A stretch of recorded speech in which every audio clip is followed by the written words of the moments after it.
আসিফ মাহমুদ সজীব ভুঁইয়াকে নগর ভবনে অবাঞ্ছিত ঘোষণা করে ইশরাকের অনুসারীরা। উচ্চ আদালতের রায় ও নির্বাচন কমিশনের প্রজ্ঞাপন অনুযায়ী ঢাকা দক্ষিণ সিটি কর্পোরেশনের ডিএনসিসি মেয়রের দায়িত্বে ইশরাক হোসেনকে মেয়রের দায়িত্ব বুঝিয়ে দেওয়ার দাবি জানিয়েছে তার সমর্থকেরা। শনিবার ১৭ই মে দুপুর ১২টার দিকে ডিএনসিসির নগর ভবনের সামনে তৃতীয় দিনের মতো অবস্থান কর্মসূচিতে এই দাবি জানানো হয়। এই কর্মসূচি থেকে স্থানীয় সরকারের উপদেষ্টা আসিফ মাহমুদ সজীব ভুঁইয়াকে ডিএনসিসির নগর ভবনে অবাঞ্ছিত ঘোষণা করেন ইশরাকের অনুসারীরা। ডিএনসিসি নগর ভবনে স্থানীয় সরকার মন্ত্রণালয়ের অস্থায়ী দপ্তর।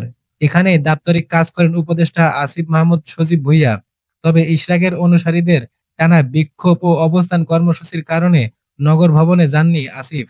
আদালতের রায়ের পরিপ্রেক্ষিতে ইশরাক হোসেনকে ঢাকা দক্ষিণ সিটি কর্পোরেশনের মেয়র ঘোষণা করে গত ২৭ এপ্রিল গেজেট প্রকাশ করে নির্বাচন কমিশন ইসি। এখন পর্যন্ত ইশরাকের শপথ গ্রহণের ব্যবস্থা নেননি স্থানীয় সরকার মন্ত্রণালয়। এই অবস্থায় ইশরাককে মেয়রের দায়িত্বে বুঝিয়ে দেওয়ার দাবিতে বিক্ষোভ করেছেন তার সমর্থকেরা। আজ শনিবার নগর ভবনে অবস্থানের আগে সচিবালয় এলাকায় বিক্ষোভ করেন ইশরাকের অনুসারীরা।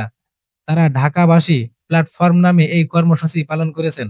এই প্ল্যাটফর্মে নেতৃত্ব দিচ্ছেন সাবেক সিনিয়র সচিব মশিউর রহমান। সাংবাদিকদের দাবি আদায়ে আগামীকাল রোববার বিক্ষোভ কর্মসূচি পালন করবে ঢাকাবাসী। এছাড়া স্থানীয় সরকার, পল্লী উন্নয়ন ও সমবায় এবং যুব ও ক্রীড়া মন্ত্রণালয়ের উপদেষ্টা আসিফ মাহমুদ সজীব ভুঁইয়া ও তার সচিব রেজাউল মাকসুদ জাহিদীকে নগর ভবনে অবাঞ্ছিত ঘোষণা করা হয়েছে।